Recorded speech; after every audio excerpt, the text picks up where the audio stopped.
Assalamualaikum warahmatullahi wabarakatuh. Halo semuanya, kembali bersama saya Samsya Zahra. Di kesempatan kali ini saya bakal menjelaskan tentang materi pembelajaran mata kuliah yang saya tempuh, yaitu manajemen kinerja, yang diampu oleh Bapak dosen Bapak Muhammad Teguh Setiadi, SEMM, CTMP, CMC, CPGAM, CPLM, CIB. Saya dari Fakultas Ekonomi Bisnis, Prodi Manajemen, semester 6, kelas era 10 dengan NIM 2237. Video pembelajaran kali ini saya akan memenuhi tugas ujian tengah semester, di mana tugasnya itu saya harus merangkum beberapa materi yang telah saya pelajari, yaitu pertama ada materi tentang arti penting, manfaat, dan tantangan manajemen kinerja. Dan yang kedua ada konsep kepemimpinan kinerja, pendekatan sistem terintegrasi, multidimensi, pengukuran kinerja, strategi implementasi, dan faktor keberhasilan rekomendasi kebijakan produk. Dan yang ketiga ada esensi pendekatan sistem dalam manajemen kinerja, strategi peningkatan kinerja berbasis bukti, proses manajemen kinerja yang efektif, integrasi teknologi, dan reformasi kebijakan. Materi yang keempat ada konsep dasar strategi planning dan sektor publik, model the general office of strategic management, analisis with Tucker model of strategic management, teknik penyusun strategic planning, analisis lingkungan internal eksternal, manfaat dan keterbatasan perencanaan strategi. Dan yang kelima ada materi desain pengukuran kinerja dan strategi perbaikan, prinsip dasar manajemen pengukuran kinerja, teknik pengukuran kinerja inovatif, teknik memaksimalkan kinerja organisasi, integrasi sistem, dan rekomendasi kebijakan. Dan yang keenam atau materi yang terakhir ada pengembangan kompetensi aparatur, yaitu strategi dan implementasi, analisis kebutuhan kompetensi, strategi pengembangan kompetensi hard skill versus soft skill dalam birokrasi, identifikasi dan pemetaan kompetensi aparatur, dan faktor penentu keberhasilan pengembangan kompetensi. Nah, teman-teman, langsung aja kita bahas satu persatu materi pembelajaran ini. Sebelum kita masuk ke intinya, jangan lupa untuk teman-teman yang menonton video ini untuk memberi like video ini, komen, dan share, dan subscribe biar kalian ketinggalan video-video lainnya. Dan happy watching! Nah, teman-teman, yang pertama ada materi arti penting, manfaat, dan tantangan kinerja, manajemen kinerja, yang telah aku rangkum. Jadi manajemen kinerja itu merupakan proses sistematis untuk meningkatkan efektivitas individu, tim, dan organisasi dalam mencapai tujuan melalui perencanaan, pemantauan, evaluasi, dan umpan balik. Dalam sektor aparatur, sistem ini menjadi fondasi akuntabilitas dan transparansi pelayanan publik, dengan manfaat utama meliputi keselarasan tujuan pegawai dan organisasi, peningkatan motivasi melalui reward, serta pengambilan keputusan berbasis data. Namun, implementasi di birokrasi sering terkendala struktur hierarki yang kaku, kompetensi SDM yang tidak merata, intervensi politik dan teknologi yang terbatas. Isu strategis seperti digitalisasi sistem penilaian dan penguatan merit sistem menjadi solusi krusial, diiringi reformasi regulasi untuk mengembangkan aspek teknis manusia dan kebijakan. Manajemen kinerja berisiko menjadi sekedar produser administrasi tanpa dapat nyata terhadap kualitas layanan publik. Untuk studi kasusnya ada contoh sukses penerapan manajemen kinerja terlihat di Singapura melalui Workforce Singapore atau WSG yang mengaitkan KPI individu dengan outcome nasional seperti produktivitas sektor publik. Hasilnya, efisiensi birokrasi Singapura menjadi rujukan global. Hal ini membuktikan bahwa integrasi teknologi, penilaian berbasis merit, dan keselarasan target antar level merupakan kunci keberhasilan. Nah, jadi kesimpulannya teman-teman, manajemen kinerja di sektor aparatur bukan hanya alat pengukuran, tetapi instrumen transportasi menuju tata kelola pemerintahan yang adaptif dan berorientasi hasil. Untuk mencapainya, dibutuhkan komitmen politik kuat, dukungan teknologi, dan budaya organisasi yang mendorong inovasi serta akuntabilitas secara keberlanjutan. selanjutnya teman-teman, yang kedua ada konsep kepemimpinan kinerja, pendekatan sistem terintegrasi, multimediasi pengukuran kinerja, strategi implementasi, dan faktor keberhasilan rekomendasi kebijakan penutup. Yang pertama ada konsep kepemimpinan kinerja. Kepemimpinan kinerja merupakan pendekatan modern yang berfungsi pada pencapaian hasil melalui perdayaan tim dan pembangunan budaya organisasi yang adaptif. Dalam konteks birokrasi, model kepemimpinan ini menghadapi tantangan khusus seperti struktur hierarki yang kaku, sistem reward yang kurang motivasional, dan budaya kerja yang terlalu prosedural. Seorang pemimpin kinerja yang efektif harus mampu mencapai lingkungan kerja yang mendorong inovasi sambil mempertahankan akuntabilitas. Mereka perlu mengembangkan sistem komunikasi dua arah yang memungkinkan umpan balik konsumtif dan pembelajaran berkelanjutan. Tantangan utamanya adalah mengubah pola pikir aparatur dari sekedar bekerja sesuai prosedur menjadi bekerja untuk mencapaikan hasil. Nah, yang selanjutnya pendekatan sistem terintegrasi, di mana manajemen kinerja yang efektif memerlukan pendekatan sistem yang memandang organisasi sebagai suatu ekosistem utuh. Pendekatan ini mencakup 4 komponen utama. Yang pertama input, SDM, anggaran, infrastruktur, kedua proses, perencanaan, monitoring, evaluasi, dan yang ketiga output, pencapaian target, dan yang keempat ada outcome, yaitu dampak sosial. Penerapannya dalam birokrasi membutuhkan integrasi berbagai sistem seperti penggabungan platform e-kinerja dengan sistem kepegawaian dan penganggaran. Contoh sukses dapat dilihat pada sistem e-kinerja Kementerian PAN-RB yang mampu menciptakan sistem antar penilaian individual dengan pencapaian organisasi. Tantangan implementasinya terletak pada kebutuhan akan infrastruktur TI yang memadai dan SDM yang kompeten dan pengelolaan sistem digital. Masih bagian kedua, yaitu bagian multidimensi pengukuran kinerja. Pengukuran kinerja organisasi publik harus dilakukan melalui pendekatan multidimensi yang mencakup efektivitas, efisiensi, inovasi, dan akuntabilitas. Efektivitas diukur melalui tingkat pencapaian tujuan dan kesesuaian dengan kebutuhan stakeholder. Sementara efisiensi melihat rasio antar input dan output yang dihasilkan. Dimensi inovasi menjadi semakin krusial di era disrupsi teknologi, di mana organisasi dituntut untuk terus beradaptasi. Sementara itu, akuntabilitas menjamin transparansi dan pertanggungjawaban publik atas kinerja yang dicapai. Nah, penerapan balanced scorecard di beberapa pemerintah daerah telah membuktikan efektivitas. Pendekatan ini telah menciptakan keseimbangan antara berbagai dimensi kinerja. Nah, selanjutnya ada strategi implementasi dan faktor keberhasilan. Keberhasilan implementasi manajemen kinerja bergantung pada 3 strategi utama. Yang pertama ada penyelesaian tujuan organisasi dan individu. Yang kedua, pengembangan sistem reward yang adil. Dan yang ketiga, ada pemanfaatan teknologi pendukung. Faktor prioritas yang menentukan termasuk komitmen pemimpin puncak, keterlibatan seluruh stakeholder, dan sistem umpan balik yang efektif. Seperti Kabupaten Serang menjadi contoh sukses dengan penerapan sistem integrasi yang menghasilkan peningkatan signifikan dalam efisiensi layanan dan kepuasan masyarakat. Namun, berbagai tantangan masih harus diatasi, seperti resistensi terhadap perubahan dan keterbatasan infrastruktur yang memerlukan pendekatan terhadap konsisten. Nah, yang ketiga ada rekomendasi kebijakan penutup.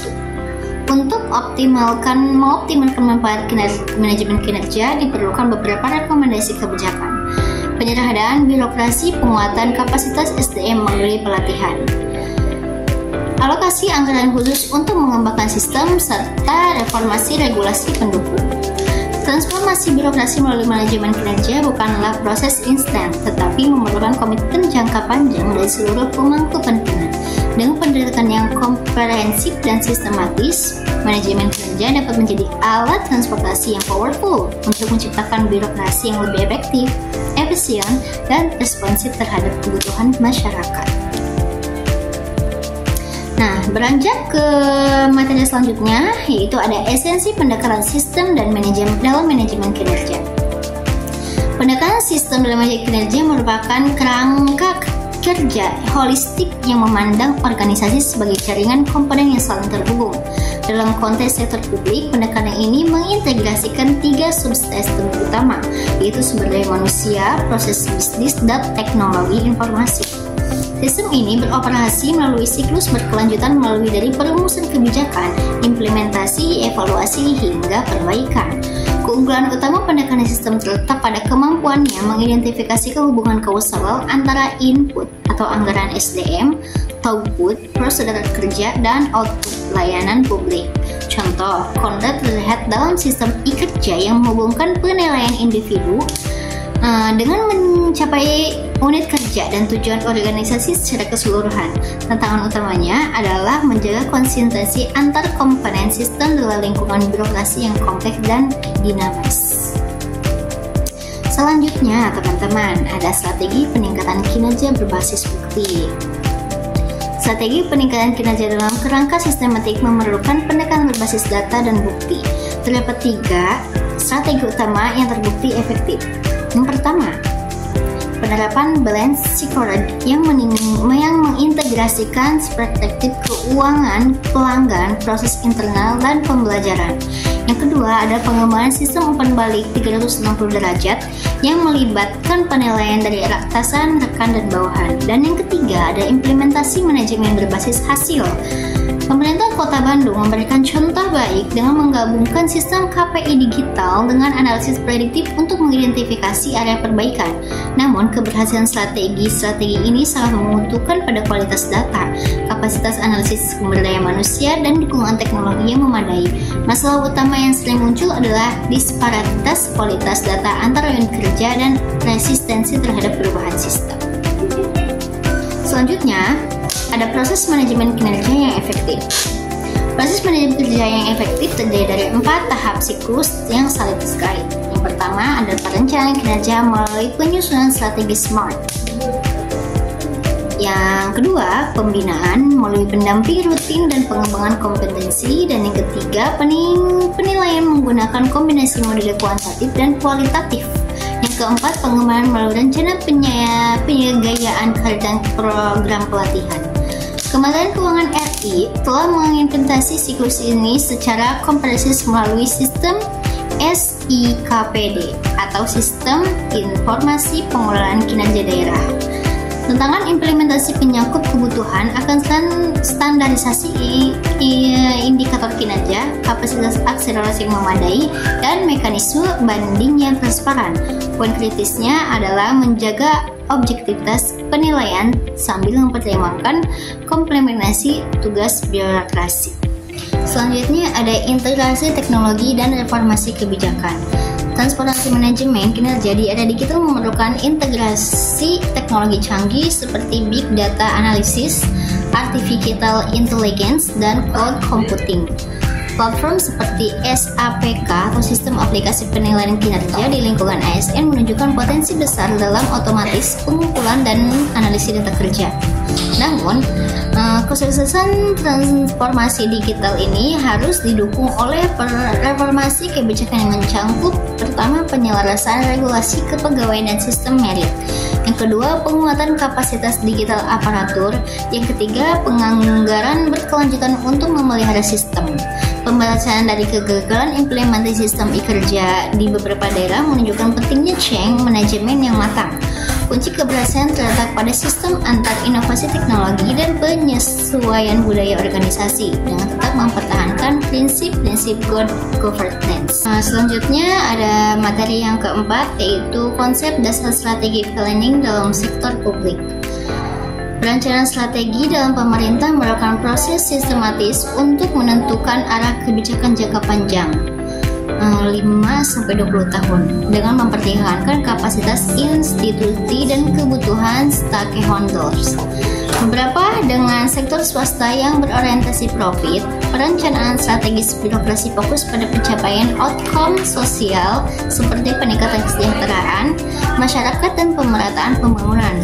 Model ini mengintegrasikan visi politik pimpinan dengan realitas teknis pelaksanaan di mana dokumen dokumen Renstra seperti rencana strategi menjadi alat dinding antara RPJMN atau Rencana Pembangunan Jangka Menengah Nasional dengan RKP atau Rencana Kerja Pemerintah. Tantangan utamanya dalam menjaga konsistensi implementasi meski terjadi perubahan kepemimpinan politik.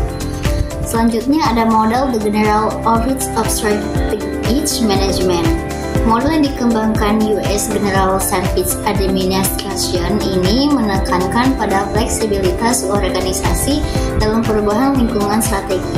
Terdiri dari 5 komponen utama. Yang pertama, environmental scanning.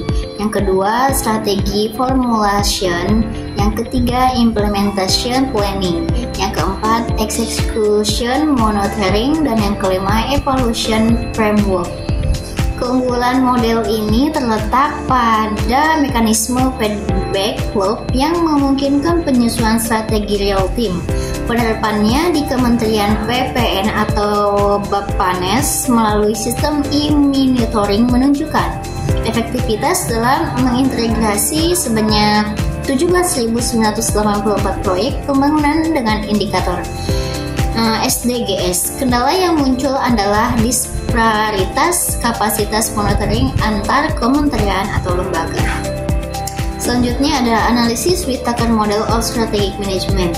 Model Whittaker menawarkan pendekatan hybrid yang menggabungkan analisis SWOT, Strength, Weakness, Opportunity, Threat, dengan skenario planning. Terdapat 4 analisis. Yang pertama, leverage atau optimalkan kekuatan hadapi peluang.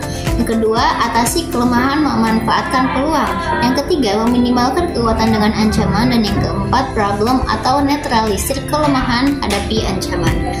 Pemerintah Provinsi Jawa Barat menerapkan model ini dalam penyusunan RDTR atau Rencana Detail Tata Ruang dengan hasil peningkatan akurasi prediksi kebutuhan terstruktur sebesar 32%. Kelebihannya adalah kompleksitas analisis yang membutuhkan data historis lengkap.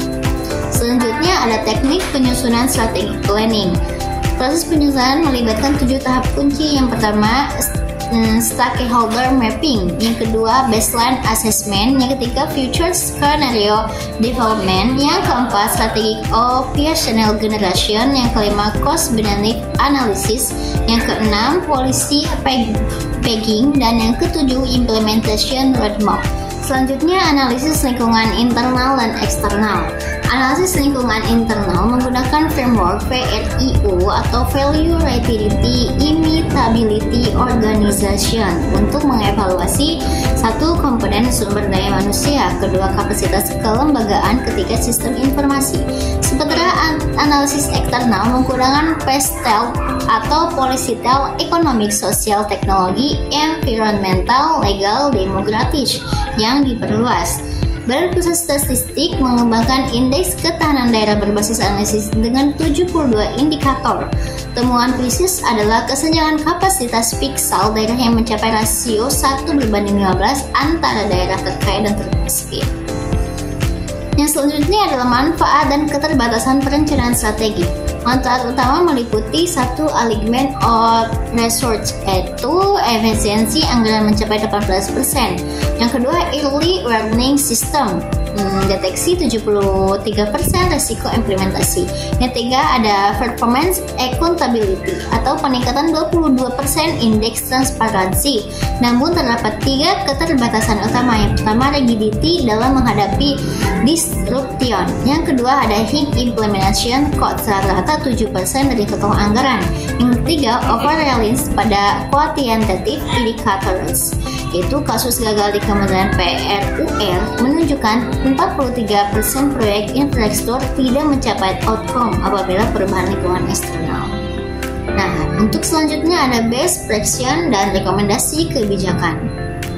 Studi kasus Singapura dalam integrasi WOG atau World of Government Planning menunjukkan 3 kriteria sukses. Yang pertama, data governance dan terpadu. Yang kedua ada agile policy adjustment mechanics. Yang ketiga ada outcome basic budgeting. Rekomendasi untuk Indonesia, pertama ada penguatan kapasitas forensic di Bappenas. Yang kedua ada penerapan hybrid planning atau jangka panjang plus pendekatan agile. Yang ketiga, reformasi sistem pendekatan untuk fleksibilitas strategis. Inisiatif Indonesia 2045 perlu diperkuat dengan skenario planning yang mencapai 4 kriteria ekstrim, yaitu business as usual hingga disruptive innovation. Nah, selanjutnya untuk materi yang kelima ada desain pengukuran kinerja dan strategi perbaikan. Yang pertama adalah prinsip dasar desain pengukuran kinerja. Pengukuran kinerja yang efektif memerlukan desain yang memenuhi kriteria SMARTER, yaitu specific, measurable, achievable, prevalent, time-bound, evaluation, dan revision. Dalam konteks sektor publik, indikator kinerja harus mencapai 3 level. Yang pertama output, hasil langsung kegiatan, misal jumlah dokumen yang diproses. Yang kedua ada outcome, dampak terhadap masyarakat seperti peningkatan akses layanan. Dan yang ketiga ada impact, yaitu perubahan jangka panjang seperti contoh penurunan kemiskinan. Contoh lainnya ada Kementerian Kesehatan menggunakan indeks kesehatan masyarakat yang menggabungkan 15 indikator outcome. Tantangan utamanya adalah trade-off antara kompleksitas pengukuran dan kapasitas dan implementasi. Yang kedua adalah teknik pengukuran kinerja inovatif. Beberapa pendekatan mutakhir yang terbukti efektif. Yang pertama ada real-time dashboard. Contohnya seperti sistem e-kerja Pemprov DKI Jakarta. Yang kedua ada social return on investment atau SROI, yaitu untuk mengukur sistem sosial program. Yang ketiga ada predictive analysis menggunakan AI untuk proyek pencapaian. Studi kasusnya, penggunaan balance record digital di Kementerian ISDM berhasil menaikkan akurasi laporan kinerja dari 68% menjadi 90% dalam 2 tahun. Namun, kendala seperti ketersediaan data heterogenis dan kapasitas menganalisis SDM menjadi sangat terhambat. Nah, yang ketiga adalah mekanisme tindak lanjut dan evaluasi. Proses evaluasi harus mencakup pertama audit kinerja oleh inspektorat, yang kedua benchmarking antar daerah dan kementerian, dan yang ketiga adalah public hearing dengan DPR atau DPRD. Contoh yang inovatif, Kabupaten Gresik merupakan war room kinerja yang menggabungkan antara automated warning system untuk indikator underperformance. Yang kedua ada krisis simulation untuk skenario terburuk. Yang ketiga adalah cross agency task force untuk mempercepat perbaikan. Selanjutnya ada strategi perbaikan kinerja, yaitu model PDCA atau Plan Do Check Act yang dimodifikasi untuk birokrasi. Yang pertama plan, Charles Analysis menggunakan diagram fishbone. Yang kedua do, pilot project di 3 lokasi berbeda. Yang ketiga ada check, third party evaluation oleh konsultan independen. Yang keempat ada act, yaitu planning out program plus pelatihan spesifik. Kasus sukses program Quick Wins, Kementerian PANRB menghasilkan perbaikan 74% temuan audit kinerja dalam 6 bulan melalui pendekatan ini. Selanjutnya ada teknik memaksimalkan kinerja organisasi. 5 strategi utamanya adalah job crafting, desain tugas berdasarkan kekuatan individu. Yang kedua ada gamification, yaitu sistem poin atau reward untuk pencapaian target. Yang ketiga ada job recognition strategi untuk pengembangan kompetensi. Yang keempat ada digital coaching platform berbasis AI. Dan yang kelima ada hybrid workforce model kombinasi tenaga ahli. Data empirisi, penerapan materi kompetensi mapping di Kementerian Keuangan meningkatkan produktivitas sebesar 28%.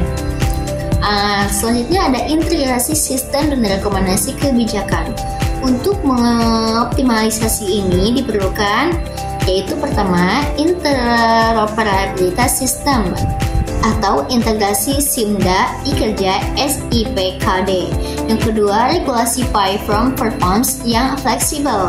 Yang ketiga ada platform knowledge sharing nasional. Yang keempat adalah mandatory training data literacy untuk seluruh eselon. Selanjutnya, pelajaran dari Korea Selatan, sistem digital workflow management, mereka berhasil mengurangi bureaucracy red tape sehingga 40% melalui otomatis pengukuran kinerja. Nah, jadi kesimpulannya teman-teman, pengukuran kinerja komputer rater membutuhkan kombinasi teknologi mutakhir, metode komprehensif, dan komitmen publik.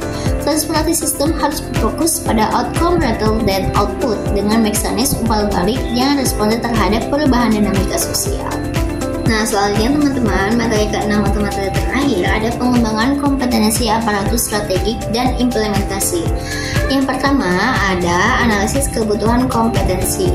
Pengembangan kompetensi aparatur harus dimulai dengan analisis kebutuhan yang komprehensif menggunakan pendekatan 3 level assessment.